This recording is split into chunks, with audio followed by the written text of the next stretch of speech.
로마 시대에는 그레코 몽학 선생이라는 제도가 있었습니다. 우리 개역 개정판에는 초등교사라고 새롭게 번역되어 있습니다. 그 당시 로마에서 자녀 교육은 아버지의 몫인데, 아버지가 너무 공사다망한 나머지 자녀를 가르칠 수 없을 때, 그때 자녀를 가르칠 실력 있는 노예를 자식에게 붙여주는 것입니다.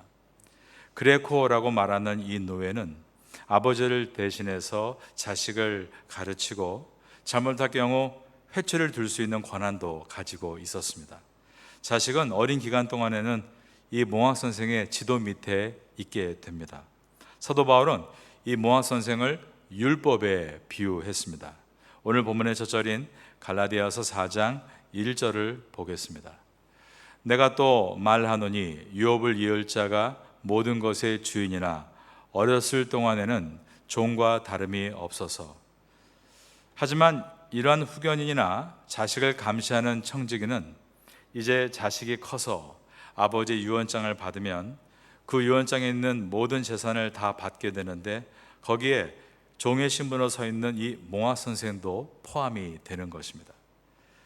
4장 2절과 3절, 4절, 5절까지 보겠습니다. 그 아버지가 정한 때까지 후견인과 청지기 아래에 있나니 이와 같이 우리도 어렸을 때에 이 세상의 초등학문 아래에 있어서 종노릇하였더니 때가 참에 하나님이 그 아들을 보내사 여자에게서 나게 하시고 율법 아래에 나게 하신 것은 율법 아래에 있는 자들을 속량하시고 우리를 아들의 명분을 얻게 하려 하심이라. 갈라디아서는 이와 같이 주인의 아들과 몽학 선생의 관계를 예로 들어서 우리와 율법의 관계를 설명하고 있는 것입니다. 4절에 때가 참에 하나님이 그 아들을 보내사 여자에게서 나게 하시고 율법 아래에 나게 하신 것은 율법 아래에 있는 자들을 속량하시고 우리를 아들의 명분을 얻게 하려 하심이라. 우리는 허물이 많고 죄가 많습니다. 그래서 하나님의 법정과 같은 율법에 어긋나는 일을 많이 하며 살고 있습니다. 하지만 우리가 잊지 말아야 될 것이라는 것입니다. 그것은 우리가 하나님의 자녀라는 사실입니다. 6절입니다. 너희가 아들이므로 하나님이 그 아들의 영을 우리 마음 가운데 보내사 아빠 아버지라 부르게 하셨느니라. 구약시대 이스라엘 백성들은 하나님을 아버지라고 불렀습니다. 그리고 그들은 자신은 하나님의 아들이라고 고백을 했습니다. 출애굽기, 또 이사야서, 예레미야서에 나와 있는데, 그 중에 이사야서 63장 16절에 보면 주는 우리 아버지시라. 아브라함은 우리를 모르고 이스라엘은 우리를 인정하지 아니할지라도 여호와 주는 우리의 아버지시라. 옛날부터 주의 이름을 우리의 구속주로 불렀다라고 되어 있습니다.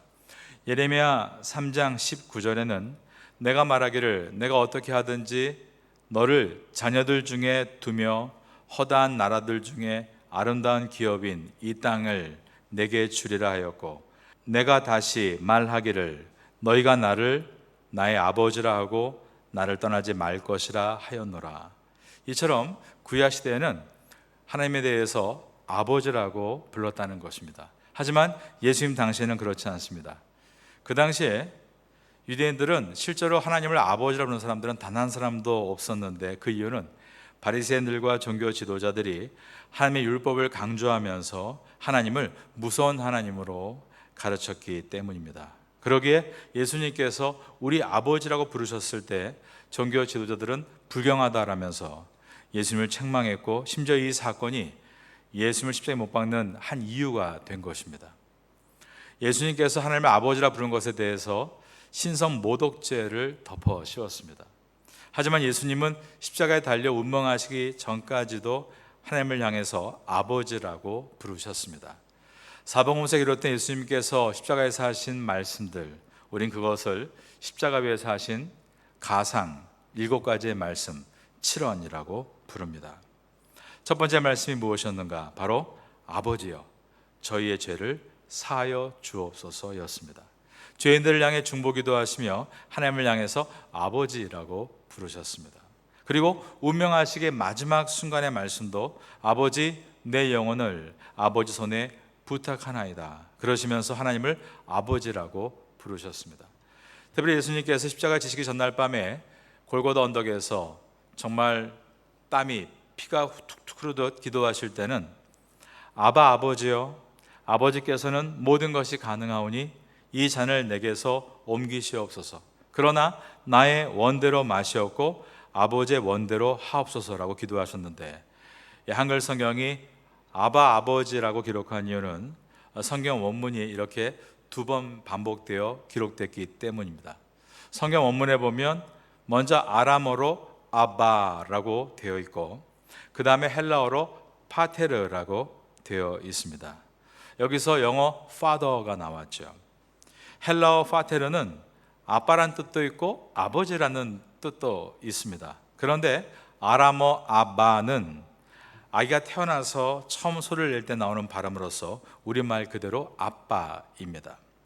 옛날 우리나라 문화에서는 하나님을 아버지라고는 부르겠는데 아빠라고 부르는 것이 도무지 어울리지가 않아서 옛 성경은 번역을 아바 아버지, 즉 앞에 아바는 아람어 원어 그대로 쓰고 뒤에 파테르만 아버지라고 번역을 해 놓았던 것입니다. 하지만 우리나라도 시대가 많이 변해서 이제 아빠란 단어가 보통 일반 명사로 많이 쓰여지기 때문에 아람어 아바를 아빠라고 번역해서 여러분이 가지고 계신 지금 성경 가운데 개역 개정을 보시면 아빠 아버지라고 번역되어 있는 것을 보실 수가 있습니다.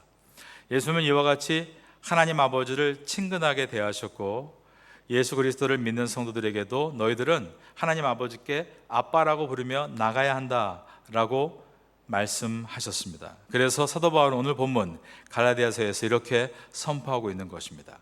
6절을 보겠습니다. 너희가 아들이므로 하나님이 그 아들의 영을 우리 마음 가운데 보내사 아빠 아버지라 부르게 하셨느니라.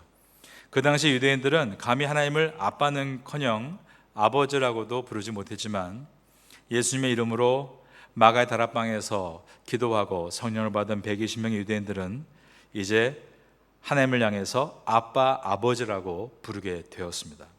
여러분도 예수의 십자가를 통해서 구원받은 하나님의 자녀들입니다. 하나님을 아빠 아버지라 부르게 된 자녀들인 것입니다. 여러분, 이 은혜를 소유하시고 기도하실 때마다 마음껏 하나님께 아빠 아버지라 부를 수 있는 여러분 될 수 있기를 예수님의 이름으로 축원합니다. 사도 바울은 이어서 우리가 하나님의 자녀로서 당당히 유업을 받을 자인 것을 잊지 말라라고 했습니다. 7절입니다. 그러므로 내가 이후로는 종이 아니요 아들이니 아들이면 하나님으로 말미암아 유업을 받을 자니라. 우린 여기서 다시 한번 십자가의 은혜를 생각하게 됩니다. 우리가 하나님의 아들과 딸이 된 것은 전적인 십자가의 은혜 때문이죠. 우리가 예수님 믿지 않았고 십자가의 은혜로 죄사함 받지 못했다면 우리는 어떤 인생이 되었을까요? 사실 우리의 인생은 분명 이런 경험을 해본 적이 있습니다. 예수님 믿기 전의 삶에 대해서 나와 있는 내용이 8절입니다. 그러나 너희가 그때에는 하나님을 알지 못하여 본질상 하나님의 아닌 자들에게 종노릇하였더니, 성경은 우리가 예수를 믿기 전의 상태에 대해서 본질상 종노릇하는 자들이었다 이렇게 기록되어 있습니다. 하지만 이제는 우리가 죄의 종노릇하는 자가 아니라 하나님의 자녀가 됐다는 것입니다. 예수님의 십자가는 죄인인 우리가 하나님 앞에 나아갈 수 있도록 문이 되어 주셨습니다. 그리고 또한 반대로 하나님이 우리에게 오시는 문이 되어 주십니다. 구원의 시작인 헬라어 칭의 디카이오스네는 그 당시 법정 용어로서 무죄라는 뜻이었습니다. 사람이 법정에서 무죄 판결을 받게 되면 판사가 디카이오스네 그러면 그 뜻은 이제 집에 돌아가도 좋다입니다. 그런데 하나님은 그냥 우리에게 너는 이제 돌아가도 된다고 하시지 않고 이제 너는 나에게 와도 된다라고 말씀합니다. 예수님의 피값으로 죄값을 치름받은 인생은 하나님께 나아갈 수 있고 이제 하나님 앞에 나아가서 당당하게 자녀임을 고백하고 그분 안에 임할 수 있게 된 것입니다. 즉 내가 하나님을 알 뿐 아니라 이젠 하나님이 더욱더 나를 아시는 은혜의 문이 열렸다. 그 내용이 바로 9절입니다. 이제는 너희가 하나님을 알 뿐 아니라 그 다음 보니까 더욱이 하나님이 아신 바 되었거늘 어찌하여 다시 약하고 천박한 초등학문으로 돌아가서 다시 그들에게 종로로 타려 하느냐. 이런 십자가 은혜를 받은 구원받은 너희가 어떻게 다시 율법을 지켜야만 구원을 받는다는 그러한 주데이저스라고 하죠. 유대주의자들에게 속아서 과거로 돌아가려고 하느냐라고 한 것입니다. 초등학문으로 돌아간다, 이 말은 율법주의자들과 같이 구원을 못 받을까 봐 무서워서 율법을 지키는 것을 뜻합니다. 주일 성수를 하는 것도, 헌금을 드리는 것도, 봉사를 하는 것도 하나님의 심판이 무서워서 심판을 받지 않으려고 하는 것이라면 그것은 초등학문 같은 율법주의로 신앙생활을 하는 것입니다. 많은 분들 오해하는 것이 있습니다. 내가 잘못해서 하나님이 나를 때렸다, 하나님이 나를 치셨어요, 그런 말 자주 합니다. 하나님께서 나를 심판하셨습니다. 나를 아프게 했어요. 나에게 사업이 망하게 했어요. 근데 여러분 가만 보십시오. 그게 하나님의 일이었나요? 그렇지 않았죠. 우리의 선택이었습니다. 하나님은 그렇게 우리를 마구 넘어뜨리고 부러뜨리는 분이 아니라는 것을 잊지 말아야 합니다. 우리는 그것이 두려워서 11조 생활하고 그것이 무서워서 주일 성수를 한다면 하나님을 온전히 알고 믿고 나가는 것이 아니라 하나님을 무서운 분으로 우리 인생을 초등학문 같은 율법 안으로 밀어넣는 것입니다. 우리는 십자가의 놀라운 은혜로 구원을 받았습니다. 이 십자가에서 주님은 그분의 피값을 나를 위해 흘리셨습니다. 그 뜻은 나의 값은 그분의 생명값입니다. 그런 분이 나를 막 부러뜨리고 넘어뜨리고 사울 망하게 하신다고요? 그럼 우리가 어떤 일을 해놓고 나서 그렇게 해석을 하는 것일 뿐, 그 해석이 누구의 해석이었습니까? 바로 욥의 세 친구의 해석이었죠. 그러나 하나님은 욥을 그렇게 넘어뜨리려고 하신 것이 결코 아니었습니다. 하나님은 욥을 하나님의 사람으로 놀랍게 축복하시기 위해서 그것을 인도하실 때 어둠의 세력이 그렇게 하는 것에 대해서 하나님이 허락하신 것일 뿐, 하나님께서 직접 그를 넘어뜨린 것은 아니었다라는 것입니다. 우리는 하나님 앞에서 분명히 자유와 권리를 가지고 있습니다. 우리는 억지로 수동적으로 예수를 믿는 사람들이 아니라 그 은혜에 감격하며 능동적으로 예수를 믿는 사람들입니다. 여러분은 지금도 그 은혜의 감격으로 이 자리에 나와 계신 줄로 믿습니다. 예배는 우리가 그렇게 자유하며 드리는 것이지 하나님 앞에서 뭔가 두려워서 걱정돼서 그것을 만회하게 드리는 것이 결코 아니라는 것입니다. 내가 교회에 나와야 내 아들 대학 간다, 내가 새벽에 나와야 우리 가족에 누가 병이 낫는다, 그런 것이 아닙니다. 하나님, 내가 당신을 사랑하기 때문에 주를 예배하게 이 자리에 나왔습니다. 이 고백이 참된 성도의 고백인 줄로 믿습니다. 10절을 보겠습니다. 너희가 날과 달과 절기와 해를 삼가 지키니. 그 당시 유대인들은 지금도 그렇지만 금요일 저녁부터 안식일로 정하고 토요일 저녁까지 지켰습니다. 금요일 저녁부터 토요일 저녁까지가 유대인의 안식일입니다.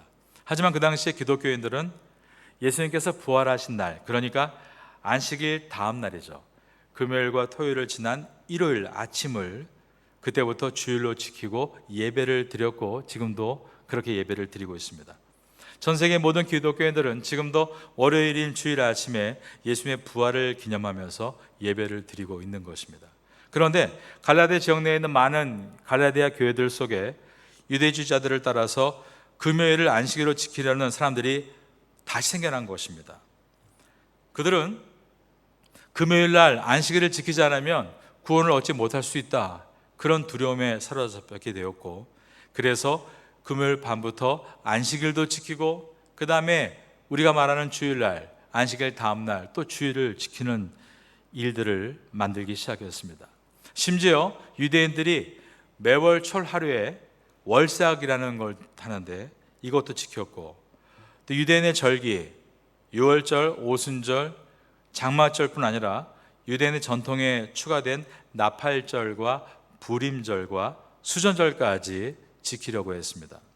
부림절은 에스더 왕비가 페르시아에서 유대인 학살을 막아낸 것을 기념하는 절기가 부림절입니다.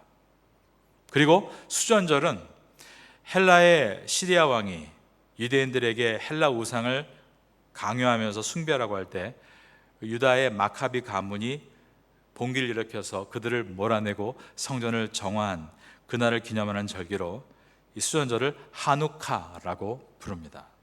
이러한 모든 절기들을 지키려고 했다라는 것입니다. 사도 바울은 이것에 대해서 내가 너희를 위하여 수고한 것이 헛될까 두려워하노라 라고 했습니다. 11절입니다. 내가 너희를 위하여 수고한 것이 헛될까 두려워하노라. 우리는 사도 바울이 갈라디아 교회들에게 이 권면을 언제 하고 있는가를 잘 보아야 됩니다. 사건이 다 터지고 교회가 다 갈라지고 성도가 떠난 다음에 한 말이 아닙니다. 유대주의자들의 유혹에 넘어지는 성도가 간혹 있었지만 아직 완전히 시험에 빠지기 전에 위태한 것이 보였을 때 그때였습니다. 그때 이 위기를 잘 극복하기 위해서 이 말씀을 준 것입니다. 우리도 마찬가지입니다. 우리의 인생 가운데 하나님께서 우리를 그냥 넘어지라고 팽겨쳐 두는 것이 아닙니다. 우리가 위기가 있을 때 하나님께서 우리에게 먼저 말씀으로 찾아와 주십니다. 그리고 깨어있으라라고 하시고 여기에서 멈춰라라고 하시고 또 여기에서 새로운 마음을 가지라라고 우리에게 요구하십니다. 항상 하나님은 우리에게 그 모든 문제가 다 터지고 부서지고 난 다음에 말씀하시는 것이 아니라 그 문제가 있기 전에 우리에게 찾아와서 말씀하시는 좋으신 주님이신 것입니다. 갈라디아서는 그렇게 하나님의 능력과 성령 안에서 기록되어 갈라디아 교회에 전달되었고 갈라디아 교회는 이 말씀을 가지고 믿음을 다시 굳게 세워 승리할 수 있었습니다. 우리는 파수꾼이라는 말을 성경에서 많이 만나게 됩니다. 파수꾼이 뭔가요? 다 무너지고 난 다음에 성벽에서 무너졌다고 알리는 사람이 아니라 무너지기 전에 성벽 위에 올라가서 이 성을 지키기 위한 사람들이 바로 파수꾼입니다. 여러분들은 여러분 각자의 자리에서 파수꾼으로 깨어있기를 바랍니다. 여러분의 가정에서 여러분의 사업의 현장에서 파수꾼이 되시기를 바랍니다. 신앙으로 깨어서 주 앞에 나아가면 하나님께서 여러분에게 말씀과 성령을 통해 지혜를 부어 주실 것입니다. 그 지혜를 가지고 여러분의 사업을 건실하게 이끌어 나아가고 여러분의 가정과 여러분의 모든 사역도 주 안에 승리할 수 있게 되기를 마지막으로 예수님의 이름으로 축원합니다.